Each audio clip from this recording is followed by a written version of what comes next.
ceux qui voudront le replay. Et puisqu'on est en assez petit comité, ça serait bien d'avoir un petit peu de contexte sur les personnes qui sont ici. Donc, Estelle, est-ce que tu veux bien commencer et dire brièvement, voilà, pourquoi tu es ici ou dans quel contexte tu es? Il y a quelqu'un déjà qui est parti. Donc, bon. Estelle, est-ce que tu es là? Oui, pardon. Oui. J'essaie de me connecter avec mon PC. Là, je suis sur mon téléphone.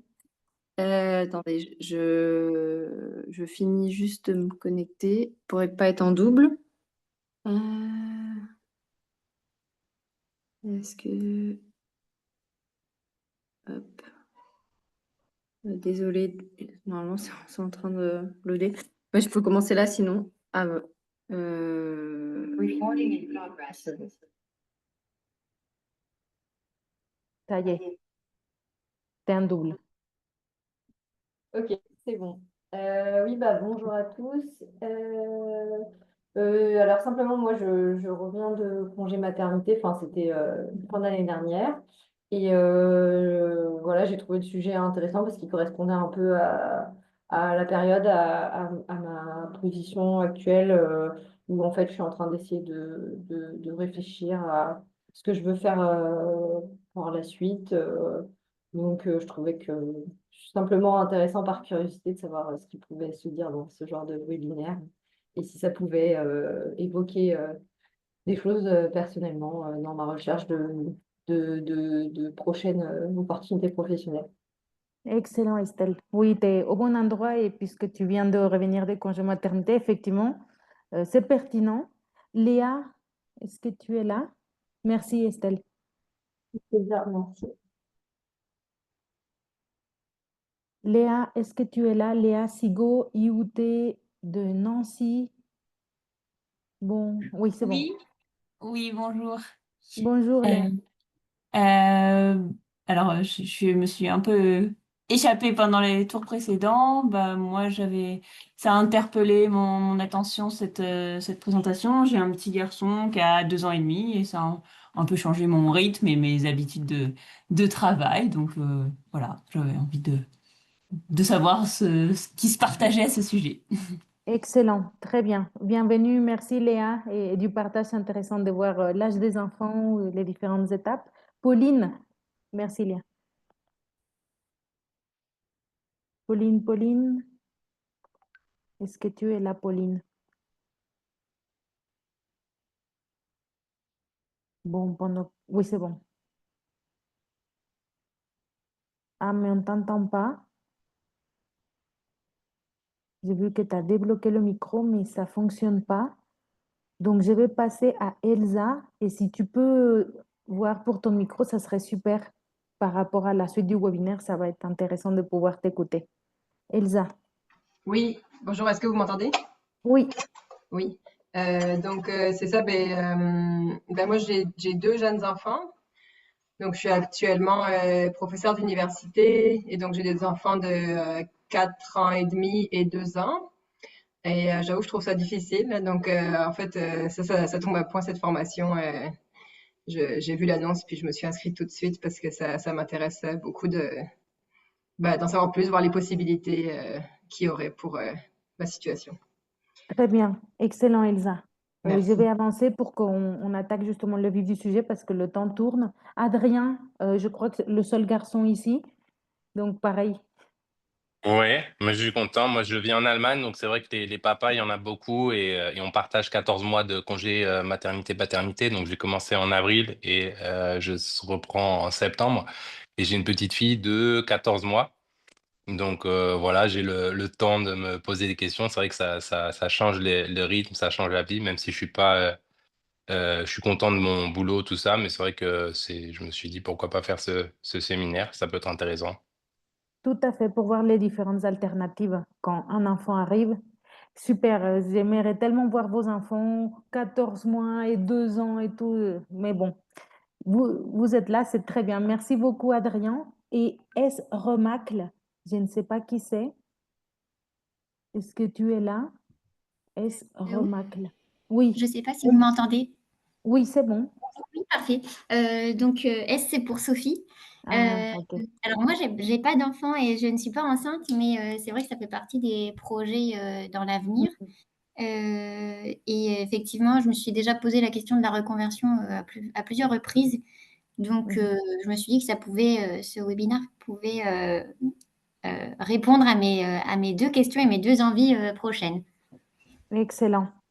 Oui, ça arrive aussi. C'est assez courant d'avoir un projet d'enfant. Et on s'est dit que peut-être dans un métier plus épanouissant ou plus de souplesse, avec un meilleur équilibre, on est peut-être plus à même d'accueillir ou d'avancer sur ce projet perso aussi.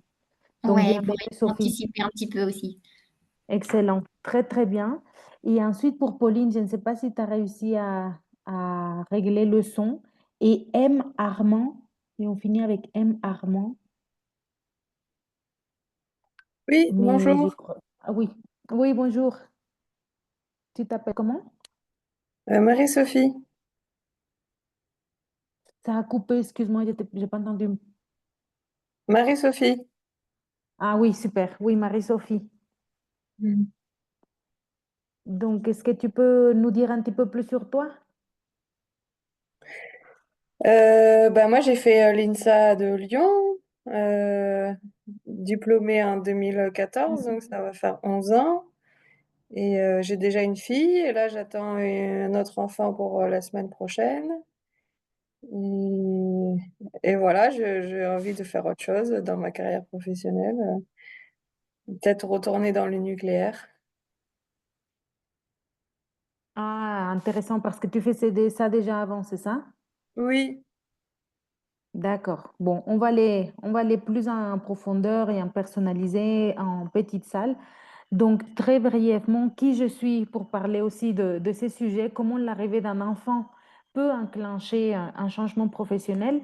Je suis maman aussi d'une petite fille, elle a 6 ans aujourd'hui. Quand j'ai enclenché le gros de ma reconversion, elle avait 10 mois. Mais je suis aussi, voilà, ça pour le côté famille. Sinon, si vous entendez un accent, je suis d'origine mexicaine. J'ai fait l'INSA de Lyon, diplômée en génie industriel en 2012. Après, j'ai fait un master spécialisé à l'ESSEC en stratégie et marketing. J'ai travaillé ensuite dans le domaine du marketing pour des marques comme L'Oréal, Milka, Häagen-Dazs. Et depuis 8 ans, experte en transition professionnelle, principalement des ingénieurs, parce que comme j'ai suivi le même parcours, je comprends ben, et la partie académique et parfois c'est ce qu'il nous faut pour pouvoir reconnecter à plus que du pragmatique et du rationnel, à d'autres ressources que nous avons en nous pour justement orienter notre vie professionnelle pour qu'elle soit épanouissante et qu'on ait une belle harmonie de vie. C'est pas que le pro, aussi le perso. Je suis aussi coach carrière des alumni des grandes écoles d'ingénieurs et de commerce, l'INSA de Lyon et tous les INSA. J'organise des webinaires pour les différents groupes régionaux, pour les SEC, le réseau UniAgro qui regroupe 8 écoles d'ingénieurs dans l'agroalimentaire, comme AgroParisTech, entre autres, les CAM de Lyon, et voilà, et d'autres écoles en cours. Et je vous invite à connecter. Je vais vous mettre mon profil LinkedIn. Double, double utilité. La première, voir euh, par vous-même le changement d'autres personnes qui ont fait le choix justement de se reconvertir. Comme je vous dis, je pense 80% de mes coachés, des personnes qu'on a pu accompagner sont des ingénieurs. Et certains d'entre eux ont fait des reconversions suite à la naissance d'un enfant. Vous pouvez chercher dans les recommandations certains noms que je vais vous partager pour voir si ça résonne en vous. Et juste, et c'est très bien qu'on soit nombreux aujourd'hui au webinaire pour que vous vous rendiez compte que c'est tout à fait normal de se poser des questions. Et c'est pas toujours à la vie personnelle de s'adapter à la vie professionnelle, mais aussi à la vie professionnelle de s'adapter à qui on est, à qui on devient. Et quand on devient parent, on change d'identité, on change de priorité, etc. Donc c'est tout à fait logique et normal de se poser des questions et de trouver des réponses à ces questions. Pour recevoir le PDF de la présentation et une ressource bonus que je vais vous donner, juste après je vous présente, je vous laisse dans le chat en Google Forms. Soyez rassurés, c'est pour vous envoyer le PDF, le replay, et c'est tout. Voilà, voilà. Donc, à qui s'adresse ce webinaire? À vous, cadres, ingénieurs, en réflexion sur leur avenir professionnel. Et l'objectif de ce webinaire, pour moi, est de vous montrer comment la parentalité peut en effet être un cadeau magique pour vous, pour adapter votre vie professionnelle et personnelle à à cette nouvelle configuration pour que vous soyez beaucoup plus épanouis et un bel exemple aussi pour vos futurs enfants. Donc, on l'a vu tout à l'heure avec le petit tour de table de cette question de qui a déjà ressenti depuis l'arrivée de son enfant une envie de changement dans sa vie pro. Bon, puisqu'on a fait le tour de table, euh, je pense qu'on peut passer quelque part la question, sauf si quelqu'un voudrait ajouter quelque chose sur qu'est-ce qui a changé? Et pour briser la glace, je ne sais pas, par exemple, Léane, tu n'étais pas arrivée. Pauline, je ne sais pas si tu as toujours réussi à ranger le son ou pas. Moi, ce que je peux vous partager de manière personnelle, c'est que pendant ma courte vie professionnelle dans le salariat, j'ai travaillé seulement 4 ans en entreprise, j'étais pas vraiment moi-même. J'ai eu le syndrome de la bonne élève. J'avais des bonnes notes en sciences, en mathématiques. Comme je vous ai dit tout à l'heure, je suis née à Mexico. Comme j'avais des bonnes notes, j'ai décroché une bourse pour aller au lycée français de Mexico. Comme j'avais des bonnes notes, j'ai décroché une bourse pour aller à l'INSA de Lyon. Euh, Bref, un peu le parcours du combattant et un peu aussi cette envie de performer, d'exceller, d'aller dans les meilleures entreprises. J'étais très contente de décrocher mon stage de fin d'études à l'INSA chez L'Oréal, où j'avais fait mon stage de fin d'études. Bref, il y a toute cette dynamique. Et pendant ces 4 années de vie professionnelle, j'étais dans cet état d'esprit. J'ai vécu voilà, des choses peut-être pas très agréables.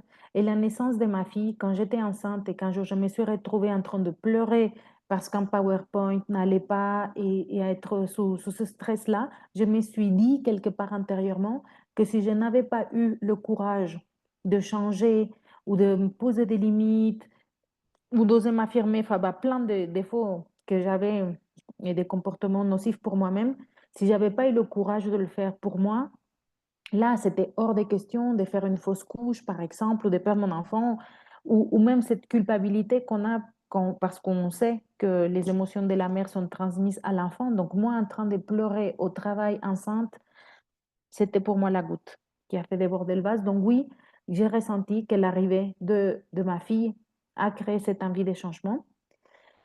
Donc voilà, juste pour vous dire ça, j'ai vu quelqu'un autre dans le chat, juste pour voir. Bonsoir, désolé, je n'arrive pas à faire fonctionner mon micro. Je m'appelle Pauline et je suis maman d'un bébé d'1 an. J'ai été en congé parental pendant 8 mois et je n'arrive pas à lire. Le retour au travail était un peu compliqué et je viens d'être licenciée économique. Je me pose donc plein de questions pour la suite de ma carrière. Bienvenue, Pauline. Merci beaucoup de t'exprimer par là. Et effectivement, la vie t'amène.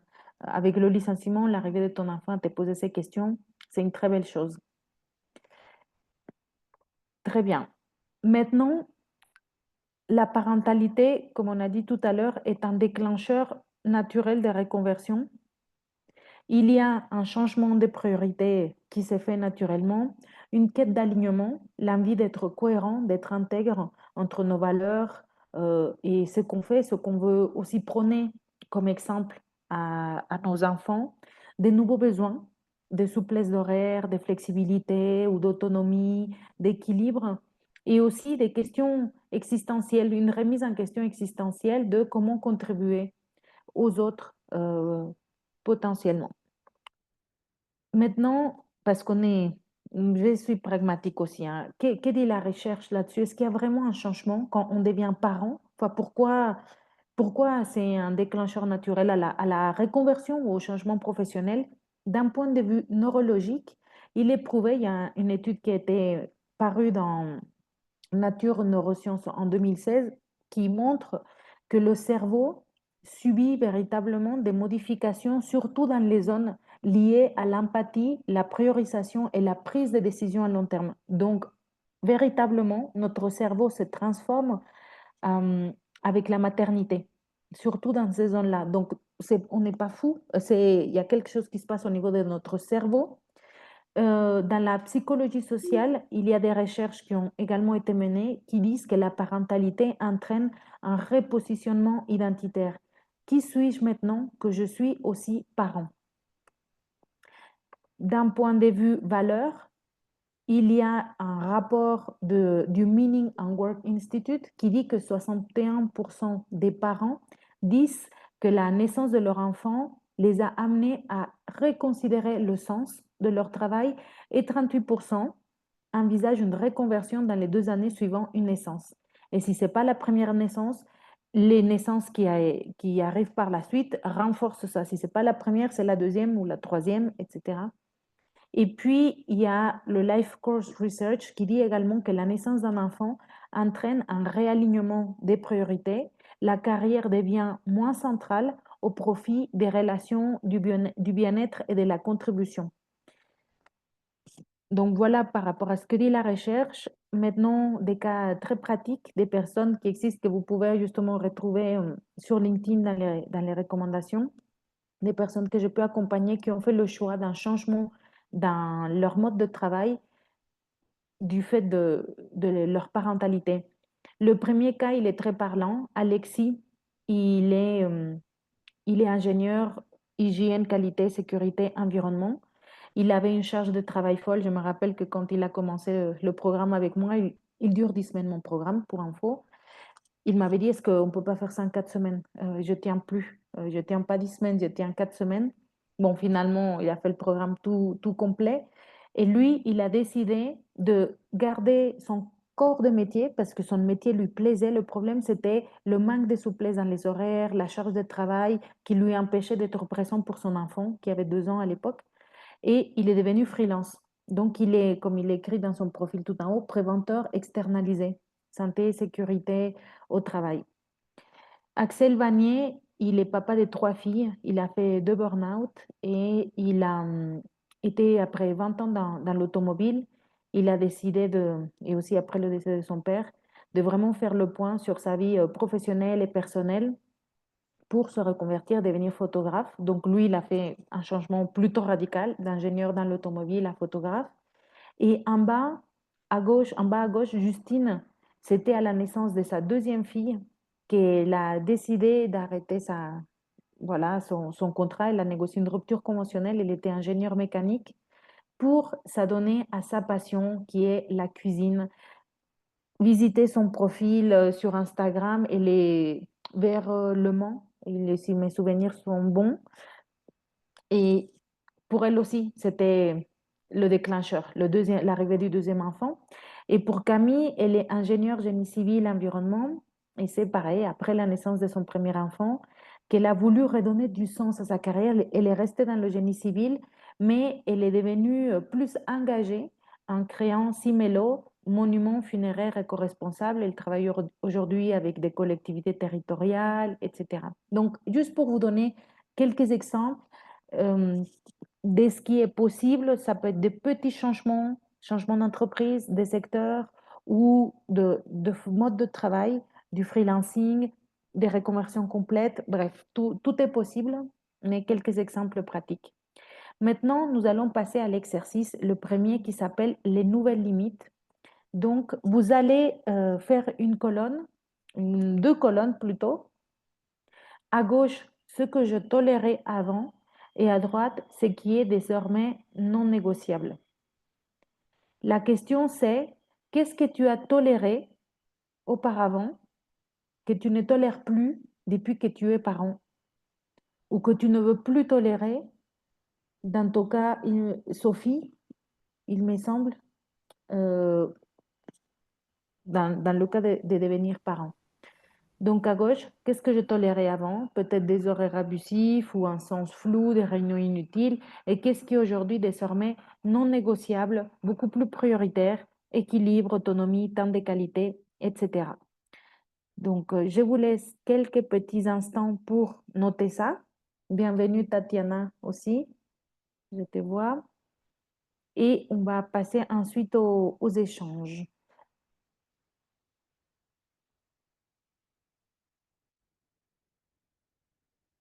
Et Léane aussi, bienvenue.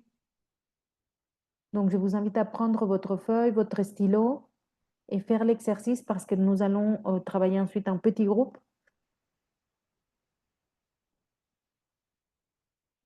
Et au besoin, je remets le PowerPoint.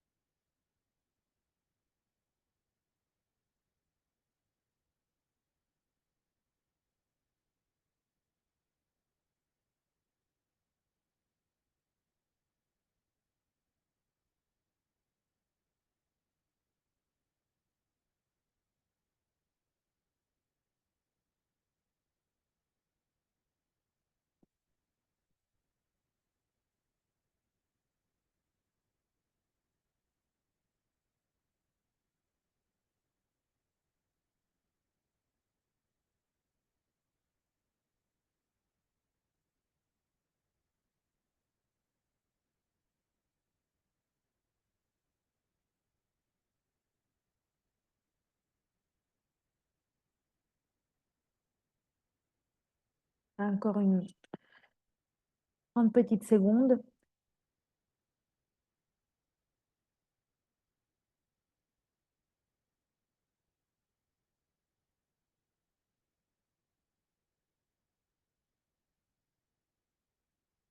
Donc là, je vous ai mis par trinôme. Je sais que par exemple, Pauline ne fonctionne pas son micro, donc tu pourras le faire via le chat. Je vais vous partager une petite salle justement de répartition pour partager quels sont les principaux aspects de ce que vous tolériez avant et quels sont vos principaux non négociables, des choses qui sont devenues prioritaires pour vous. Et on se retrouve dans 7 minutes pour que chacun ait environ de 2 minutes chacun. Et Léane, bien sûr, tu peux aussi participer via le chat ou en étant observatrice. Et juste bonsoir, nanana, ce webinaire a attiré mon attention. Je suis actuellement enceinte et j'attends mon premier enfant. Je ne sais pas si je suis la bonne cible pour ce webinaire, mais la question d'un changement professionnel m'est trop tentée depuis déjà quelques temps. Oui, Léane, tu es à la bonne place et tu es à la bonne place. Donc, reste là et je vais ouvrir les salles. Vous pouvez y aller et on se retrouve dans 7 minutes environ, donc 2-3 minutes chacun. Je vous fais signe quand il reste 2 minutes. Je vais vous envoyer un petit message. Vous pouvez y aller. Merci beaucoup d'avance pour votre participation. C'est très précieux et c'est bénéfique pour vous et pour les personnes avec qui vous allez échanger. Donc, vous pouvez y aller. Il ne manque plus que Tatiana. Est-ce que c'est bon pour toi, Tatiana? Je ne sais pas si tu rencontres un... Ah, c'est bon. Parfait.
Welcome back.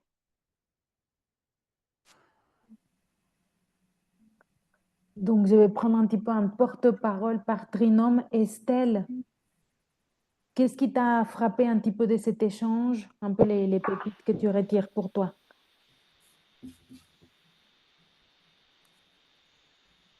Ah, on ne t'entend pas. On a quand même globalement des choses qui résonnent un peu entre nous, qui sont souvent bah, la qualité de vie, donc les horaires, bien sûr. Hein. Je pense que l'arrivée d'un enfant, c'est important de cadrer un peu le rythme. Après, il y a des choses qui variaient. Le sens du travail, ouais, ce dont vous parliez au début, était important de faire des choses qui nous intéressent vraiment et qui ont une valeur ajoutée, qui nous permettent d'avoir une valeur ajoutée. Puis après, Mhm. d'autres sujets. Tout à fait. Merci beaucoup pour le retour. Léane, dans votre groupe, qu'est-ce qui t'a frappé ou qui a ressorti pour toi personnellement?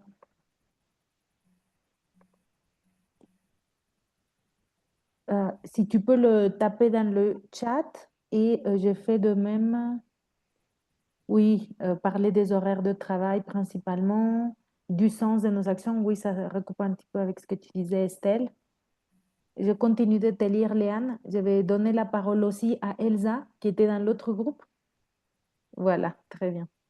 Oui, bah nous, c'était surtout la priorisation du temps, en fait, finalement, de savoir mettre une limite à ce qui est le temps de travail versus le temps de famille. Donc, Mhm. savoir imposer nos limites, c'est ça, par exemple, se dire qu'on s'autorise à partir un peu plus tôt que les autres du travail, même si, ben, ça dépend des endroits, mais il y avait Marie-Sophie qui est en France. En France, c'est quand même, des fois, c'est mal vu de partir plus tôt. Donc il y a comme un peu ces a priori-là qu'il faut, mais il faut quand même, c'est ça, il faut poser ses limites. Puis ben, aussi ne pas accepter de faire des tâches au travail qui nous intéressent pas tant ou qui valorisent pas tant notre travail principal finalement. Tout à fait, Mm. tout à fait. Merci beaucoup, Elsa. C'est très, très intéressant. Et nous allons aller un peu plus loin dans ça. Juste pour information, pour ceux qui le souhaitent, je le mettrai après ou dans le PDF de la présentation pour ceux qui voudront ça. J'ai un groupe WhatsApp privé euh, à destination des cadres comme vous, des ingénieurs qui cherchent à trouver le métier qui leur correspond véritablement, aligné avec leur passion, avec leurs valeurs, qui a du sens. Mais parfois, on ne sait pas par où commencer. On est un petit peu dans le brouillard et on ne sait pas justement comment prendre la chose. Donc, dans ce groupe WhatsApp, je partage un événement comme celui d'aujourd'hui, mais pour cette communauté-là, le prochain, c'est le 10 juillet un webinaire et, des exercices, des citations, parce que c'est une introspection. On sème de graines, on arrose avec des mises en action comme aujourd'hui, et puis ça devient de plus en plus prioritaire. Donc, c'est le moyen de garder contact. Donc, avec le QR code, vous pouvez rejoindre le groupe avec grand plaisir ou via le lien que je vais vous mettre aussi dans le chat. Et on va passer au prochain exercice aussi. Et voilà, voilà. Donc, prochain exercice, c'est pour moi un exercice que j'espère vous pourrez faire. Il est un petit peu plus émotionnel. Et voilà, ça nécessite une... Voilà, ça peut être un petit peu émotionnel. Ça s'appelle la lettre inversée. Vous allez écrire une lettre en vous mettant à la place de votre enfant. Je sais que c'est un peu précipité pour certains d'entre vous qui sont enceintes ou avec un enfant de moins d'un an ou de 2 ans. Voilà, on n'a pas, moi non plus, ma fille elle a 6 ans, des adolescents, mais c'est un exercice très puissant. Que voudrais-tu que ton enfant dise de toi à 15 ans en parlant de ton travail? Exemple, je suis fière de ma maman, elle est heureuse dans son travail, elle m'a montré qu'on peut faire des choix courageux, etc., etc. À vous de jouer. Vous avez quelques minutes devant vous pour vous mettre à la place de cet enfant qui a 15 ans. Vous avez un enfant, mais imaginez-le plus grand. qu'est-ce que vous aimeriez qu'il ou qu'elle dise de vous par rapport à votre travail? Par votre exemple, qu'est-ce que vous lui avez appris? Qu'est-ce que c'est le travail pour votre enfant en vous voyant? Qu'est-ce que vous voulez incarner, montrer en termes de présence? On parlait tout à l'heure des horaires, de la flexibilité.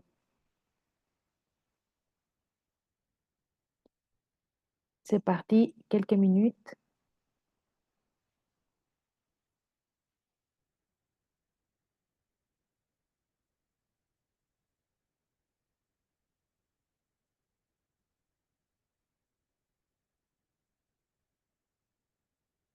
Si vous avez des questions, je suis là. C'est quelque chose qu'on ne fait pas tous les jours, donc c'est aussi normal, mais je suis confiante sur... Merci de votre participation. Vous retirez de ce webinaire ce que vous voulez y mettre.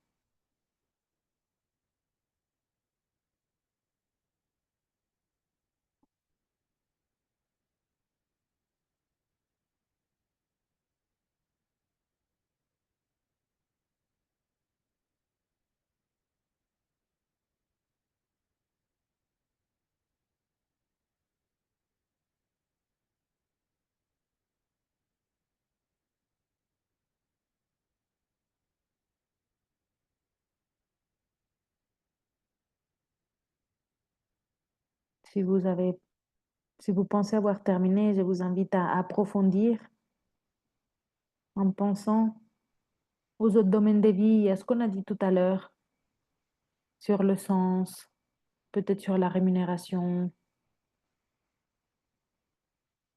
sur la passion dans un travail, sur les compétences, la notion de croissance ou de respect de soi, de ses besoins, de ses envies, de l'hygiène de vie, le lien du travail avec le sport, les autres piliers de vie, les loisirs, les amis,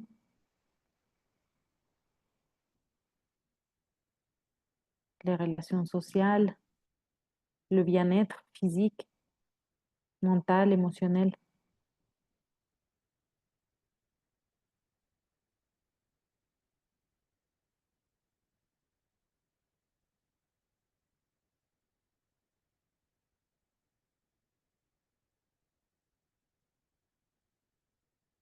Encore 2 petites minutes.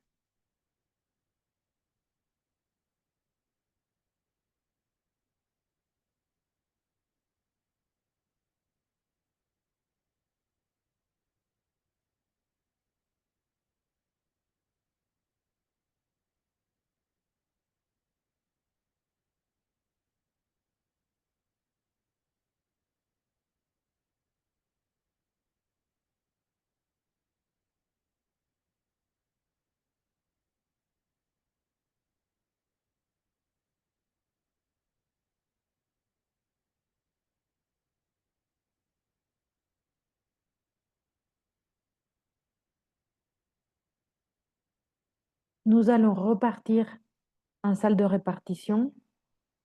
Pour partager ça, sachez que ce que vous partagez en salle de répartition n'est pas enregistré. Donc, vous êtes qu'un petit groupe. Et nous nous retrouvons, comme tout à l'heure, dans 6 minutes environ, donc 2 minutes chacun. Vous pouvez y aller. Et je vous fais signe quand il reste 2 minutes. C'est parti, parfait. À 26 minutes, et j'ai rechangé les salles. Voilà. Il ne manque plus que toi, Léane. Est-ce que c'est bon pour toi?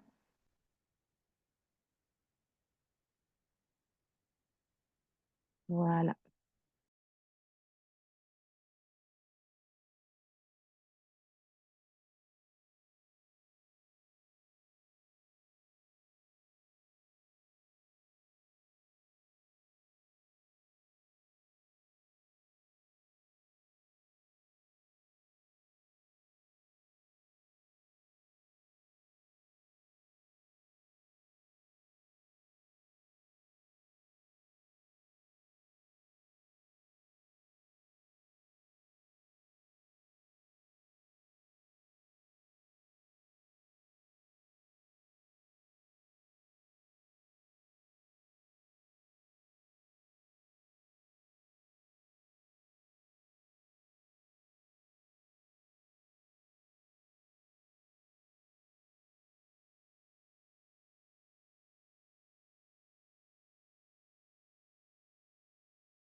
Bienvenue de retour, Pauline, Estelle, Tatiana. Les autres profitent jusqu'à la dernière seconde.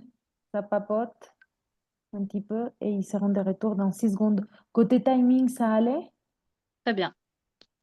Ok, parfait. Très bien. Bon, tout le monde est maintenant de retour.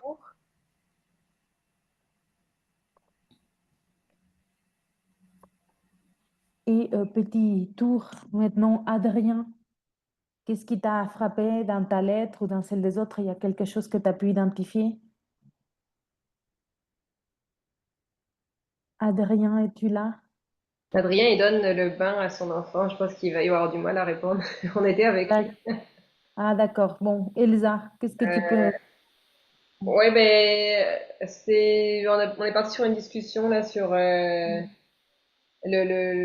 comment dire, euh, s'assurer qu'on soit heureux dans notre travail finalement, de pas se faire submerger par toutes les heures de travail, donc rester heureux et épanoui pour que notre enfant le ressente. Puis, c'était un peu en aparté par rapport à la question, mais aussi, Mhm. ben, à part du travail aussi, s'assurer d'avoir consacré suffisamment de temps à nos enfants d'ici à leurs 15 ans pour que ils puissent dire que ben oui, on travaillait, mais on avait aussi du temps pour eux. Puis, ça fait un peu partie de l'équilibre là, finalement, et donc qu'ils ont beaucoup aimé leur enfance parce qu'on avait du temps à leur consacrer pour des activités diverses. Tout à fait. Et j'ajouterais quantité et qualité de temps. Parce qu'une chose, c'est passer du temps, mais énervé, aller en vacances et penser au travail et ne pas être pressant en qualité. Mais je suis d'accord, la qualité ne fait pas tout. Il y a aussi une question de temps. Le temps démontre quelles sont aussi quelles sont nos priorités. Quand on dit, ah, j'ai pas de temps pour faire du sport, j'ai pas... Non, c'est pas une priorité, il y en a d'autres et c'est pour ça que ça passe en deuxième, troisième ou quatrième plan. Donc, le temps aussi est important. Très bien. Tatiana, de votre côté? De notre côté, je dirais que ce qui est ressorti aussi, c'est une maman qui se fait plaisir, qui réussit des beaux projets professionnellement. Et effectivement, on a aussi parlé un peu d'avoir du temps pour nos enfants en parallèle, quoi. D'avoir réussi à garder du temps pour nos enfants, en Excellent, résumé. Tatiana. Ouais. Merci beaucoup aussi pour cet apport finalement de la réussite personnelle, de l'accomplissement dans son propre travail. C'est donner quelque part aussi l'exemple et l'autorisation à nos enfants d'en faire de même quand ils seront plus grands. Tout à fait. Et on finit par Sophie pour votre groupe. Oui, alors effectivement, nous, on a eu aussi quelques mêmes éléments qui sont ressortis avec le côté utilité, enfin que l'enfant voit le côté utile de notre travail, le côté épanouissement aussi, le côté avoir du temps à leur consacrer, à lui ou leur consacrer. Voilà, dans les grandes lignes, on a plutôt discuté de ça et aussi que l'enfant voit qu'on a aussi, qu'on trouve du sens à ce qu'on fait. Complètement. La fameuse question de pourquoi tu travailles ou à quoi bon, c'est des questions qu'on peut se poser. C'est très important que nous-mêmes sachions pourquoi on le fait. Et voilà, il y a pas meilleur exemple. Je me rappelle d'un petit conte d'un père qui disait à son fils, fais très attention par là où tu vas, fais très attention avec les personnes avec qui tu t'entoures, etc., etc. Et le fils lui dit, papa, fais très attention euh, du chemin que tu prends, etc., parce que je suis tes pas. Oui, et vous aurez peut-être déjà lu des livres sur comment stimuler l'estime de soi chez les enfants, la confiance en soi, etc. Conclusion du livre, ça commence par nous, par notre exemple, en ayant une bonne estime de nous-mêmes, en prenant des décisions qui sont alignées avec nos valeurs, en nous respectant, en prenant soin de nous. C'est le meilleur moyen d'inculquer ça chez l'enfant. Plus que les paroles, les actes. Tout à fait. Et maintenant, on va passer à deux apports un peu plus de mon côté, quelque part, pas théoriques, mais bon, deux apports. Les principaux freins fréquents au changement de carrière post-parentalité. Premier frein, la peur du changement, la peur de l'échec, de se tromper. le manque de clarté sur les options. Quelles sont mes options disponibles? Bien évidemment, des croyances limitantes. Une d'entre elles, je devrais être reconnaissante. Et la fatigue, la charge mentale et l'isolement. C'est tout à fait faisable de pouvoir les surmonter, mais voilà ce qu'il y a de plus fréquent. Et je veux également vous partager quels sont des modèles alternatifs de travail pour voir s'il y a voilà, on pourra mettre dans le chat, chacun d'entre vous, quel est le modèle qui vous parle le plus. Tout d'abord, le freelancing, les avantages, liberté, le choix des missions et la création sur mesure.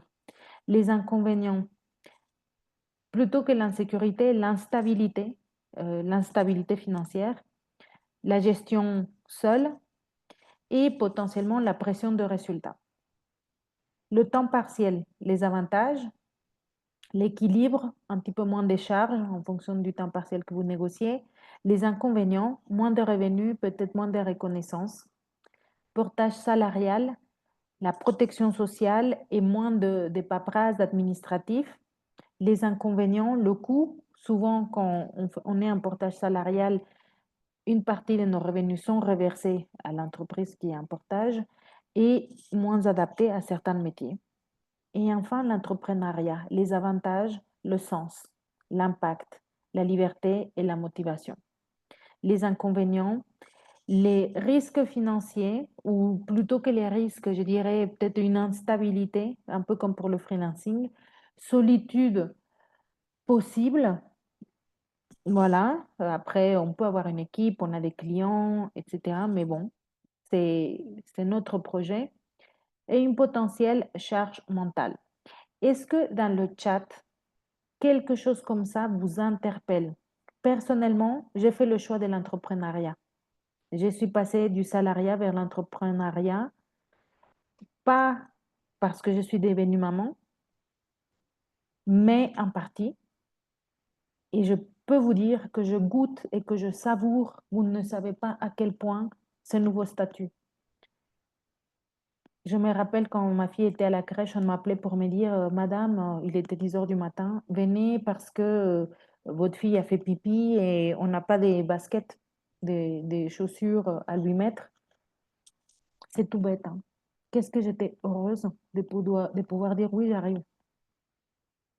J'étais là dans la voiture, je me disais merci, merci Dieu, merci la vie, de pouvoir être là sans avoir demandé à personne, de pouvoir être présente pour ma fille, aussi pour ma mère. Elle a dû se faire opérer il y a 2 ans, une prothèse du genou. Et pouvoir être là, c'était absolument royal et magnifique. Il y a des prix à payer dans certains de ces modèles, oui, et il y a des avantages qu'on ne changerait pas pour tout l'or du monde. Donc, c'est possible. Je suis curieuse de savoir de votre côté, dans le chat, qu'est-ce qui, voilà, quelles sont un petit peu les idées que vous avez? Comme ça, je vais vous lire. Est-ce que c'est plutôt freelancing, plutôt entrepreneuriat, plutôt rester dans le salariat, mais négocier peut-être un temps partiel, ou rester exactement dans le même domaine, dans le même métier, mais plus une question de limite, ou peut-être changer de secteur, vous rapprocher de vos passions, ou rechercher cette notion de sens, d'utilité, de contribution. Voilà, quelles sont les premières pistes qui vous viennent? C'est pas gravé dans le marbre, on est d'accord, mais une petite attirance. Je vous lis. Je vous lis. Pour certains d'entre vous, vous ne savez pas, c'est OK. Donc, Tatiana, attirée par l'entrepreneuriat, mais peur et pas d'idée. Tout à fait, OK, intéressant. Oui, peur, de toute façon, peur, t'es humaine. Il n'y a personne qui fait un changement sans peur, donc c'est normal. Et pas d'idée, intéressant. C'est possible d'explorer les idées. Léane, je partage l'avis de Tatiana, aussi attirée par l'entrepreneuriat. Elsa, j'aimerais pouvoir passer à temps partiel dans mon métier actuel, mais malheureusement pas possible à long terme. Mhm, OK. Et Léa aussi temps partiel. D'ailleurs, 80% acté pour l'année à venir. Bravo Léa. Tu pourras tester ce mode de fonctionnement, voir s'il te convient ou pas. Tout à fait. Entrepreneuriat, mais dans quoi? Mais j'aime l'idée de la motivation qui stimule le travail. Tout à fait, se sentir à sa place est clé. Estelle, plutôt changer de secteur pour ma part, me semble difficile sans reprendre des études. Et c'est là qu'on arrive aux croyances limitantes et au cerveau et à l'action. Piste d'action concrète. La première, bon, je vous ai mis, si vous avez envie de recevoir les questions pour trouver votre zone de génie, remplissez le Google Forms et sinon ce n'est pas grave, peut-être que c'est plus simple ou que vous n'avez pas encore 100% confiance, je ne sais pas avec les données. Je vais demander à l'INSA, la personne qui gère les webinaires et les newsletters, etc., de vous envoyer par mail aux inscrits le replay, le PDF de la présentation et le guide aussi. Donc, comme ça, vous n'avez pas à vous inscrire dans le Google Forms. Ça sera d'office, vous voulez le faire très bien. Et sinon, c'est, voilà, très bien, ou le partager à quelqu'un ou pas. Donc, ça, c'est possible. Ce qui serait, de mon point de vue, très intéressant, c'est de pouvoir profiter de ça, d'un bilan personnalisé offert de 15 minutes pour avoir un feedback sur votre situation. Je n'ai pas le temps de partager plus en détail avec chacune et chacun d'entre vous. Je vais vous mettre dans le chat le lien. C'est l'opportunité de le faire, tout simplement pour avoir un retour sur votre situation, pour voir qu'est-ce qui pourrait être actionnable ou pas, est-ce que c'est le bon timing ou pas. Certains d'entre vous se posent la question de l'entrepreneuriat. Je ne sais pas ce que vous en pensez, mais je trouve précieux d'avoir quelque part le cadeau, enfin, d'avoir le cadeau, d'avoir le feedback de quelqu'un qui est expert dans un certain domaine qui nous intéresse et de pouvoir avoir ce retour. Et je l'applique. C'est pour ça que j'en parle comme ça.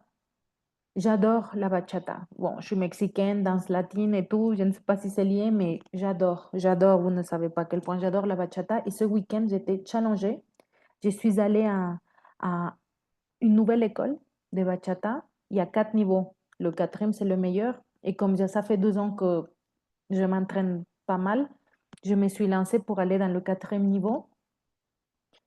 Et comme je suis nouvelle, le prof du 4e niveau m'a dit non, tu vas aller au 3e, on va faire un examen. Voilà, c'est très sérieux, hein, on passe un examen pour pouvoir aller au 4e niveau qui est le meilleur niveau. Donc, stress, hein, pendant 2 heures, j'essaye d'apprendre les pas et je sais que l'examen, c'est que je vais devoir danser avec les profs de cette école. Et ce qui m'a...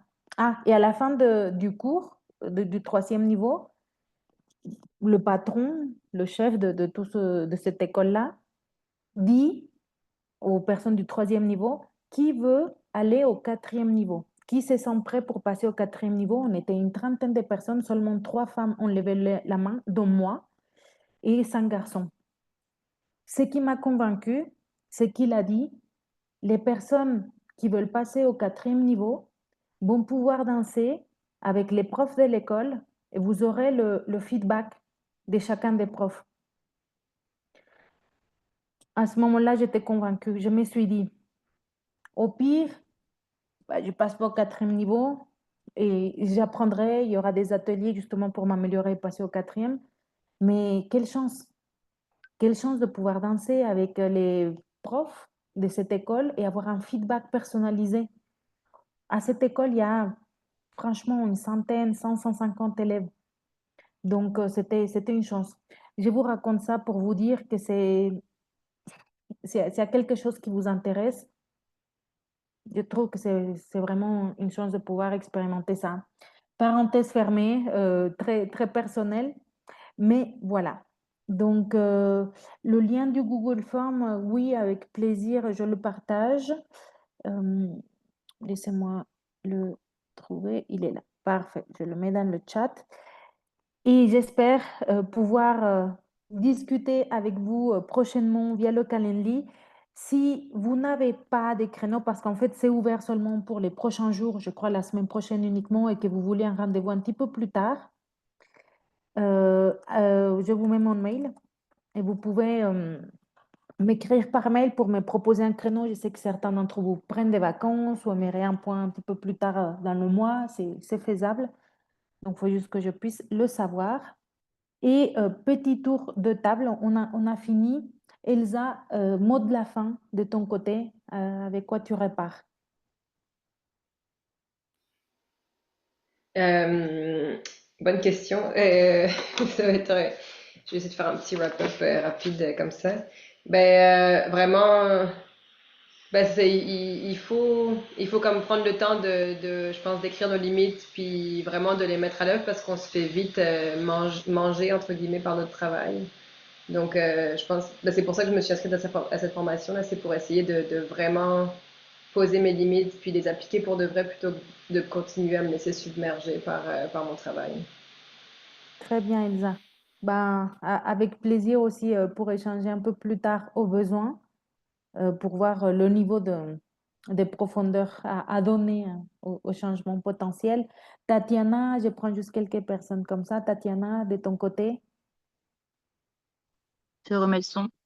Moi, je retiens que s'il y a des choses qui nous titillent finalement après avoir eu les enfants, comme l'entrepreneuriat, tout ça, il faut pas se mettre un frein, il faut peut-être aller y creuser, échanger avec des gens qui l'ont fait pour nous donner peut-être une vision, voilà, nous encourager en tout cas. Et merci pour l'échange, c'était très intéressant. Même le partage Merci. aussi avec en petits groupes, très bien. Tout à fait. Je sais, le moins je parle, le mieux ça se porte. Je suis d'accord. Et on a M. Armand, c'est Marie-Sophie. Oui, ben, je dirais faire attention aux croyances limitantes et ne pas se cloîtrer ou avoir peur de changer. En fait, si on voit qu'il y a des synchronicités ou des signes, ben, faut se lancer, quoi. On n'a qu'une vie et faut tenter, quoi. Tout à fait. Et il y a toujours ce bon équilibre de cœur et de tête. Une chose est sûre, que la tête, ça fonctionne pas. Et je suis la première à le savoir. Je ne serais pas en train de faire ce métier si ça avait fonctionné qu'avec la tête. J'aurais pas changé. C'était le plus simple. J'avais fait tout le parcours du combattant, INSA, ESSEC, que j'ai travaillé à la défense. Si c'était que par ma tête, je restais. Mais non, on perd du temps. C'est le cœur, puis la tête. On réfléchit aussi à son projet pour qu'il soit viable, pour qu'il soit rentable. Mais c'est très important que ça vous plaise. Tout à fait. Donc, je vous dis bonne soirée à tous. Pour ceux qui ont saisi le Google Forms, bah, je vous contacte pour vous envoyer les ressources. Pour les autres, ça sera via le mail de l'INSA. Et encore une fois, je demanderai aussi à l'INSA de mettre le lien Calendly. Donc, c'est complètement offert et c'est un appel de 15 minutes. Donc, ce n'est pas ultra long. En 15 minutes, quelques questions. Ça me permet de savoir quelle est votre situation et vous aiguiller. Un livre, un séminaire, un contact. C'est un plaisir de le partager. J'étais à votre place, je suis maman. Les questions sur le bon équilibre pro-perso, les questions existentielles, on ne me les a pas racontées, je ne les ai pas lues dans un livre. C'est ma vie et la vie de beaucoup de personnes que je vous passer. Donc, c'est ça que j'aimerais pouvoir vous apporter. Parfois, il suffit de quelques personnes, moi aussi, hein, je pense à mon diététicien, à mon coach, à des personnes qui m'entourent, qui font la différence dans mon quotidien pour me réaliser. Donc, donnez-moi l'opportunité de ces 15 minutes en espérant pouvoir être peut-être un grain de sable dans votre motivation. Et sur ce, bah, belle soirée à tous, bel été. Et on se retrouve en septembre avec des webinaires avec l'INSA. Ça va être la 3e année. On enchaîne, on a fait une trentaine. Donc, on continue. Merci à Merci tous. beaucoup. Bonne Merci. soirée. Belle soirée à tous. Au revoir. Ciao à tous. Merci de votre participation. Ciao, ciao.